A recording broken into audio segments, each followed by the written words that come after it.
All right, welcome to Zoom session number 2 for the summer session. This is 103 L101, and today we're talking about participatory cultures. So I had you start today's session by reading an article about what constitutes a fandom and how various fandoms can impact the interaction between fans within a larger community and how they can interact, qualify the interactions between fans and original creators of material. That's particularly of interest for our text this semester, Ready Player One. The main character, Wade Watts, is an obsessive fan, essentially. And in order to sort of get into or understand the passion that Wade Watts exhibits for video gaming, but also for the work of the creator of this vast virtual reality system, the Oasis, which is the formation of the novel, I think it's nice to explore what kinds of connections we can forge to a character who is so obsessive about this kind of material. Because even though we might not be really interested in video games at all, or we may not understand a lot of the references that are made throughout the text to the various, subcultures of science fiction fandom, it's really important to be able to, I think, connect with the goals of the main character that you're reading about. So exploring our own interest or understanding of fandoms as they relate to those of Wade Watts, our central character, is a nice way to sort of get you into the appropriate mindset in anticipation of reading this first selection of chapters. Do remember, of course, that this upcoming weekend will be the first reading increment that you're going to be responsible for. I just want to make a quick PSA or public service announcement about that, because there was some apprehension on the behalf of students about obtaining the text. You probably will not need to have the text to read until this weekend. And you definitely won't need the text to complete the first essay assignment, because the first essay assignment is all about you as a creative student, and it's just an opportunity for you to explain how you gained the reading and writing skills that you gained so far, in your academic pursuits.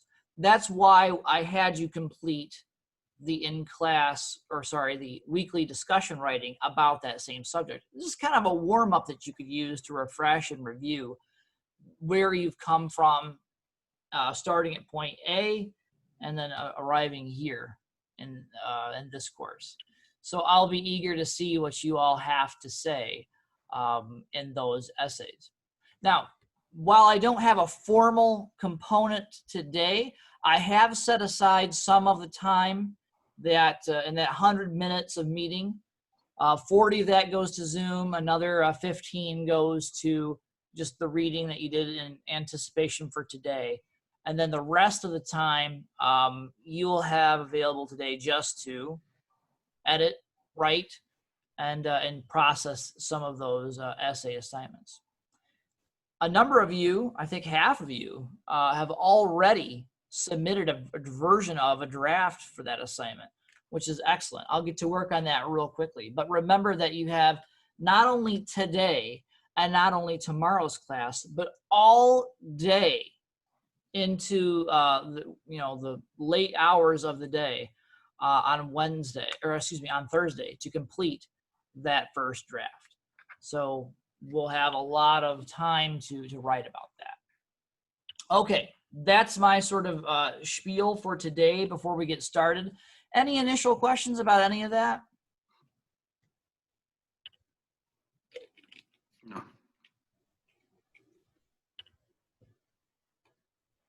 Fantastic. I'm going to switch to share screen for just one moment so we can have the article in question up on the screen. I see Madison. Can you hear me, Madison? I can hear you. Okay. So this is the article for today, fandom and participatory culture. And as it's explained in this article, the idea of fandom and participatory culture is defined here as any kind of group setting that involves fans who act as one, consumers, but also as producers and creators of some form of media.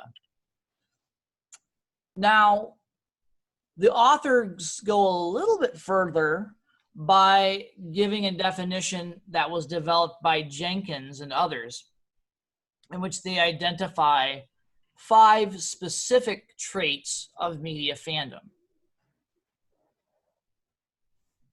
Those 5 specific traits of media fandom include a general sense of creativity that exists within that community. So you may see a lot of different creative opportunities that are available to fans that they engage in, whether that be the creation of stories or what they call fan fiction, filk songs, which was new to me, which is a folk song based around science fiction elements. Maybe, I don't know. So if there's ever a musical episode of a particular TV series, that might be something along the same lines. But certainly also more conventional things, or things that have become more conventional in the light of the sort of explosion of fan culture, which may include things like cosplay or LARPing, which is live action role playing, so on and so forth. There are a lot of various aspects of the creative side of this endeavor. So that's one trait of fandom, which is some sense of creativity. The second one is a supporting atmosphere within the community itself. That's number 2. A degree of mentorship where extant fans will help new fans sort of understand the area, the topography, if you will, of the fan landscape, and what kinds of people or ideas to avoid, what kinds of ideas or people or fans might be more acceptable, so on and so forth, how to conduct yourself, those kinds of things. There's also an idea that creation of this material, even though if it's not seen by anyone beyond the immediate fan community, is valuable for some reason or other. And lastly, and most importantly, social connection. That's what fandoms are all about.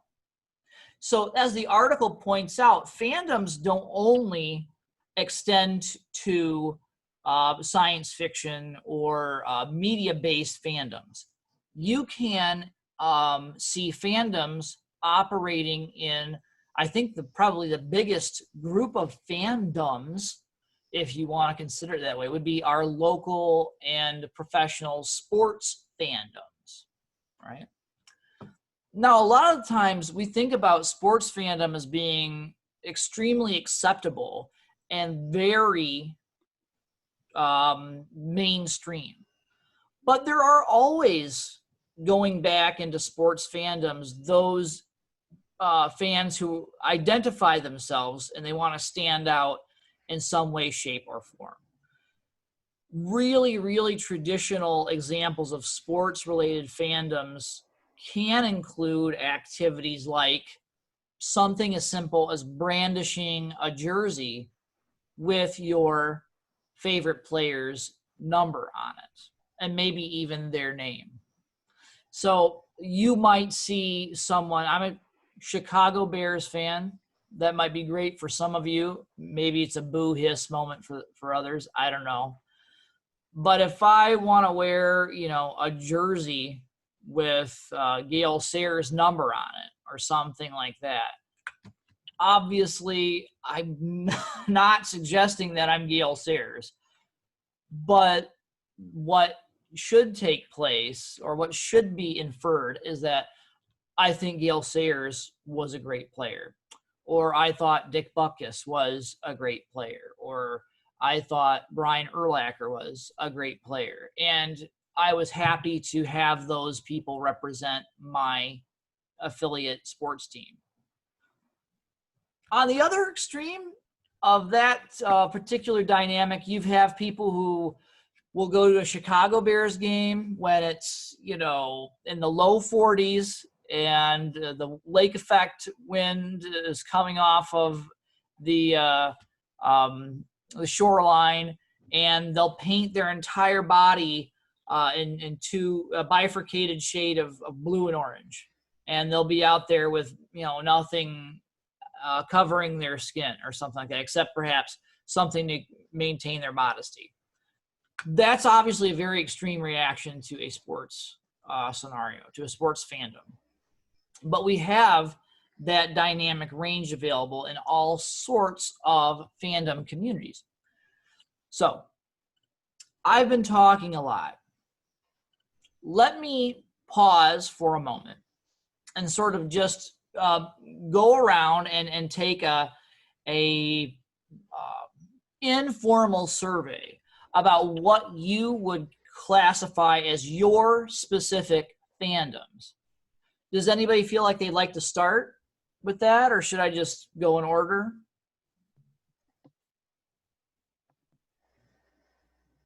I'll start. Go ahead, Marshall. I think I'm a fan of quite a few different fandoms. Star Wars. I liked Game of Thrones when it was out. Mm-hmm.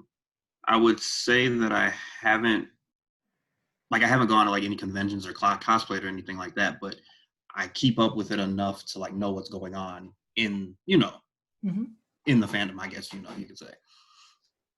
Absolutely. Though you named two really big fandoms that exist out there, and mm-hmm. As with everything in the wake of COVID-19, all of those kinds of things have moved online.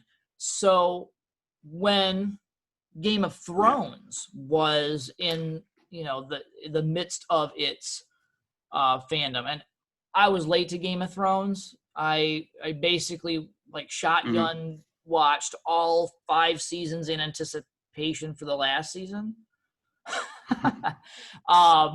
which was really great because I always had something to watch. But you would often see a lot of discussion about the books and the distinctions between the original text and the film or the TV series, and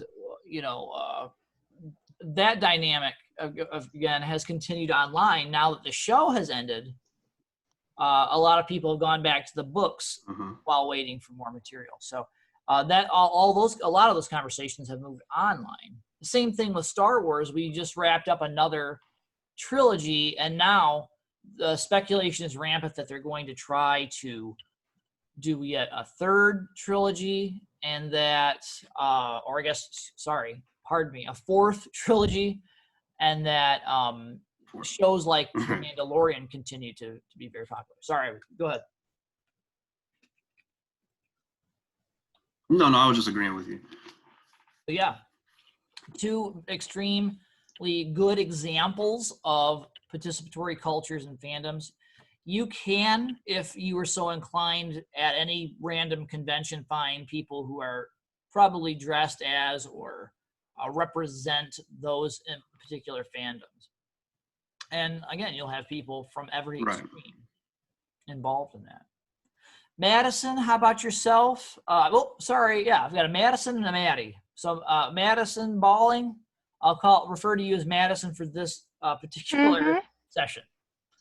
Are you a member of any particular fans, or do you identify as a fan of a specific genre or group? Or D&D. Ah, very good. Very good example. D. Can you tell us a little bit about that? People are unfamiliar. So D&D is Dungeons and Dragons, and usually you will get together with a group of people, and they have campaigns that you can run. The DM, the dungeon master, the leader of the group, can make their own campaign. But basically, there's just rules and some guidelines, and then you just go. Yeah. And you get to do whatever you want. Mm-hmm.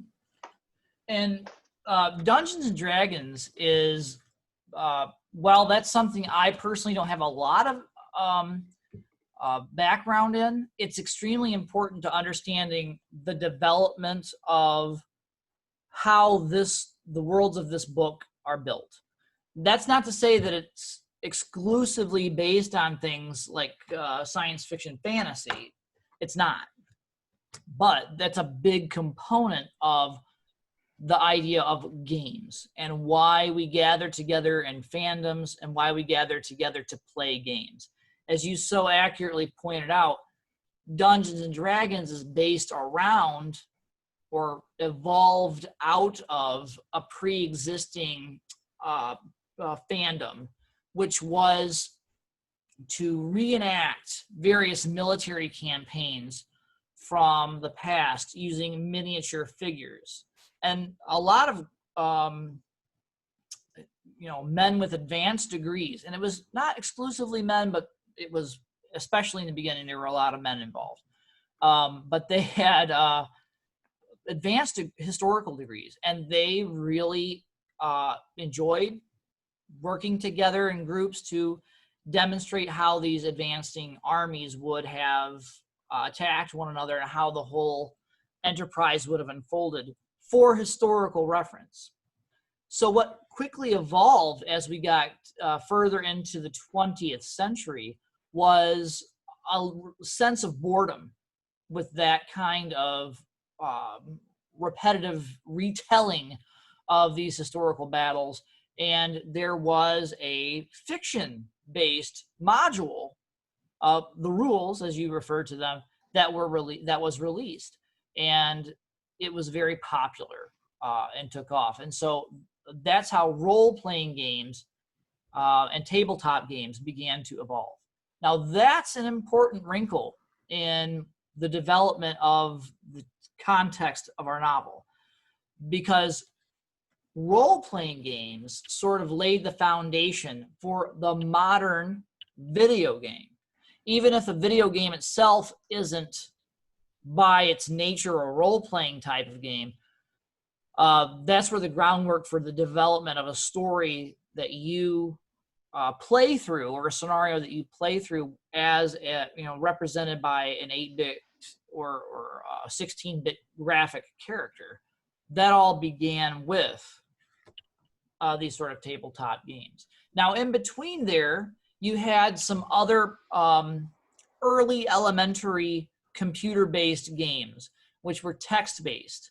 And this book will talk about all of those forms of gaming. So very good example, especially as it refers to this book.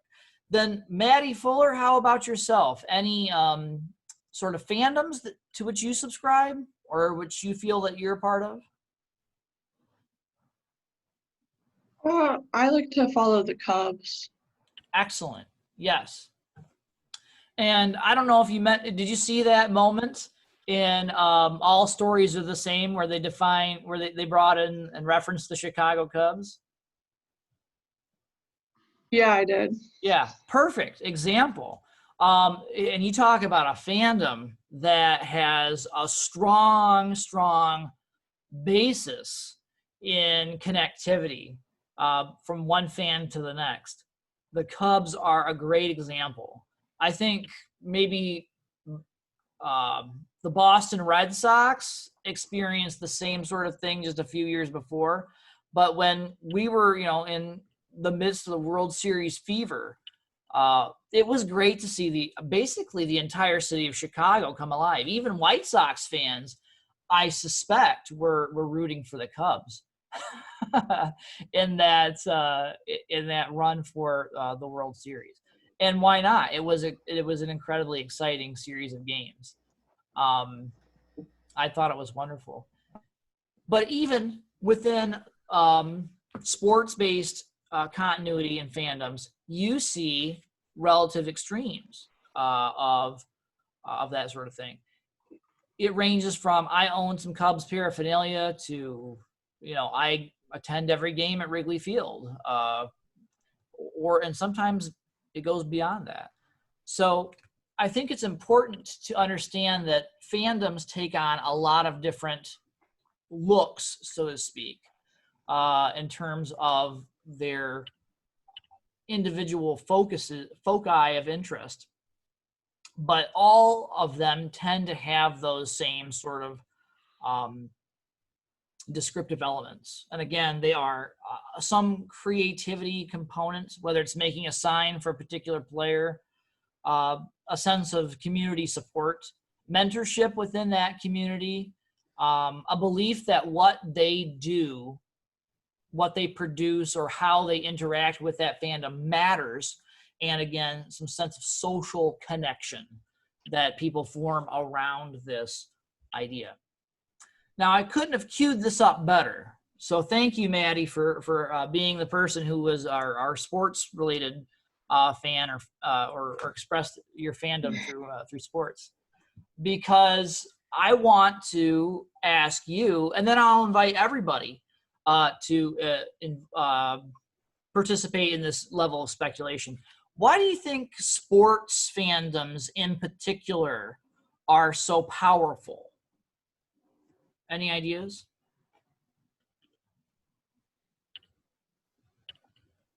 Maybe because people are so loyal to like their town. You know what I mean? Like Chicago's so loyal to, like, you have to pick a side. You're either a White Sox or a Cubs fan. Like I feel like that's like a big common question that people in Chicago get asked. Yeah, absolutely. And you really have to be on your toes, because as a fan of just kind of Chicago sports in general, there are going to be days where, according to the schedule, the Cubs are out of town and the White Sox are in town and they're playing.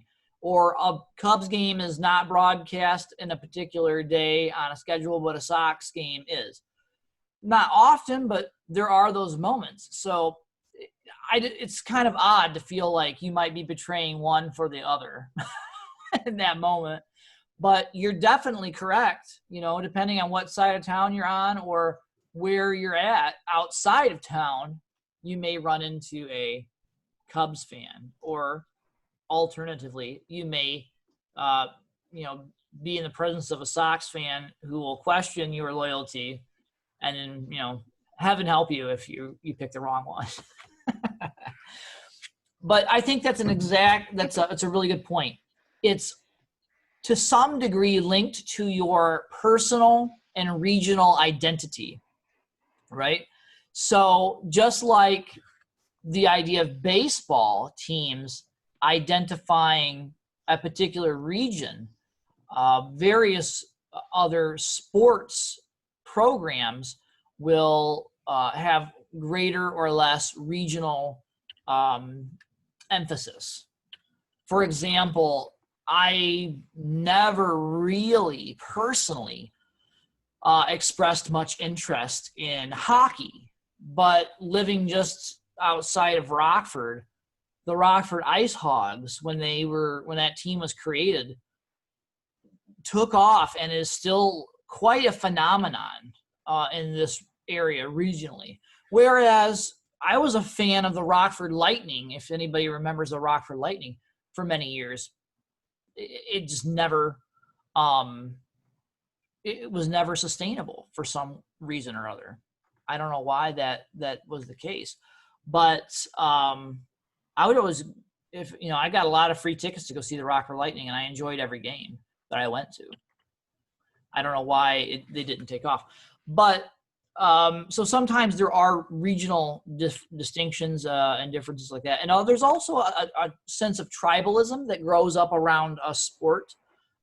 So, you know, if you go to, especially living in Northern Illinois and you're a Bears fan like I am, oh man, it's rough because there are so many Green Bay fans in this immediate area.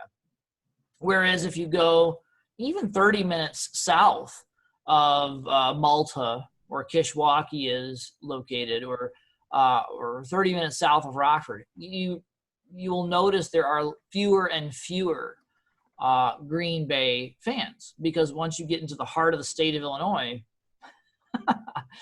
there's just not as much of an influence up there as you know, at the you know, tail end of Wisconsin. Any other thoughts about why sports fandoms in particular might seem to carry a sense of distinction or difference? I have noticed they're generational. So in my instance, my dad grew up over by the Iowa border, and he got the Quad Cities. So Iowa does not have a professional football team, but the majority of Iowa cheers for Minnesota. Interesting. So then the question would be, Dad grew up a Vikings fan. I'd break his heart if I was anything other than a Vikings fan. Sure. Absolutely. And that's another part of the socialization element that gets wrapped up in the idea of sports fandoms. And they're absolutely generational, as you say. I think it's a really good term. Excellent. Any other ideas or thoughts about this?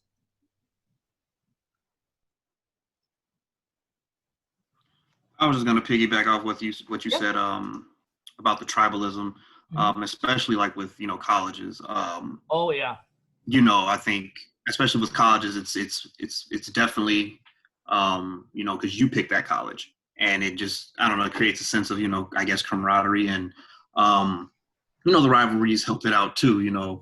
But yeah, that's just, I was just going to say the tribalism part of it is, I think, the biggest issue. Like, you know, where you were born. Usually, you know, like I said, I was born in Chicago. I'm a Chicago Bulls fan, you know, will be for the rest of my life. So, you know, it's just kind of, you know, where you are, and or where you go for that matter too. Sometimes, you know, you kind of pick up those, you know, qualities, I guess. Absolutely. Absolutely. I think that was very well put. I would just, you were piggybacking off of what Maddie said, and what I was talking about in regard to tribalism or regionalism, and I'm going to piggyback off of an idea that you posited there just a moment ago, which is this idea that of camaraderie. So one of the best things about sports fandoms, or fandoms in general, I think, is a sense of a set of pre-existing and agreed upon dynamics for a society and for a social endeavor like getting together to play sports. Consider for a moment the fact that there may be bitter rivalries within the NFL or the NBA or something like that.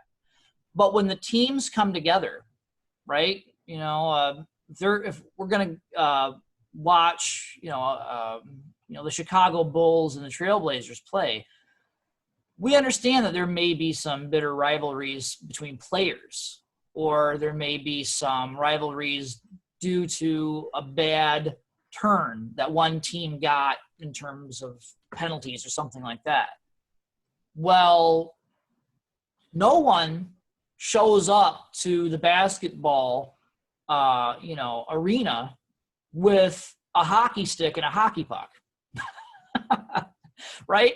There are a set of agreed upon rules, and there's a structure to the game. There are time limits.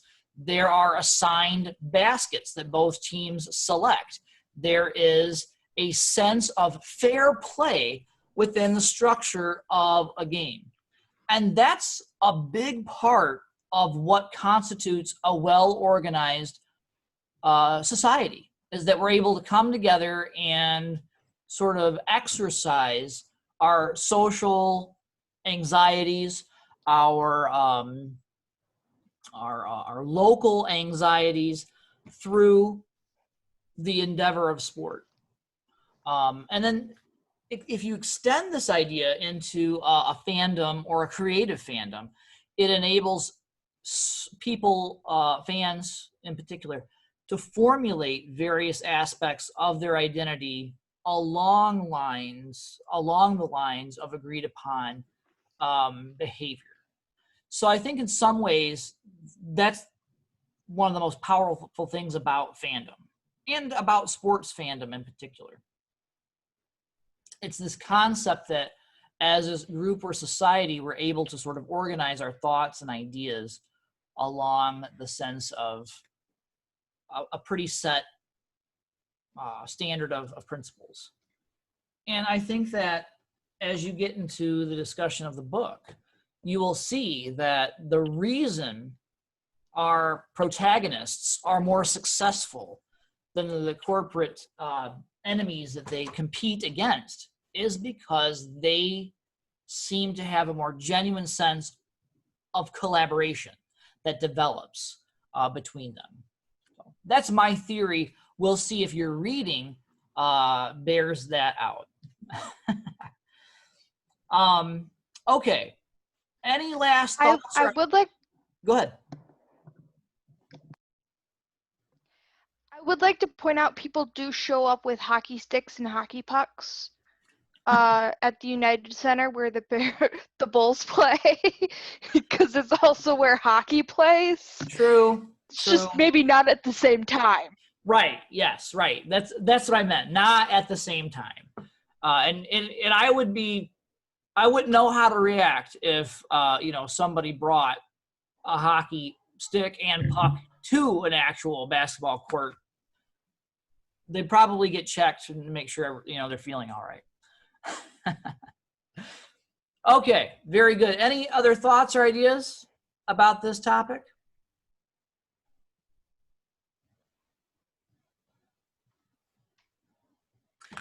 All right. Well, I really want to thank you for your participation in today's Zoom session.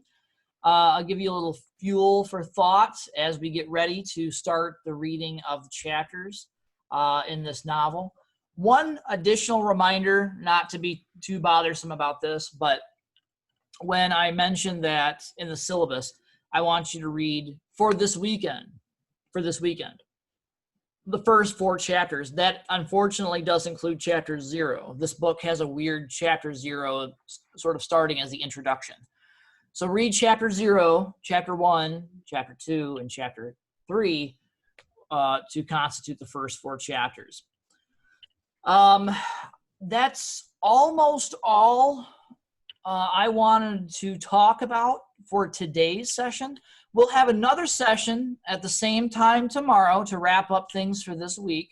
And like I said, I will be posting this example. So if you weren't able to join us today, and you can certainly watch this on the video playback link that I will provide through the Desire to Learn webpage.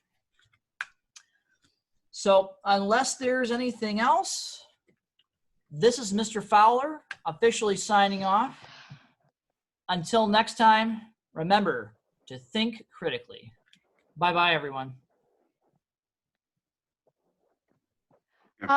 Just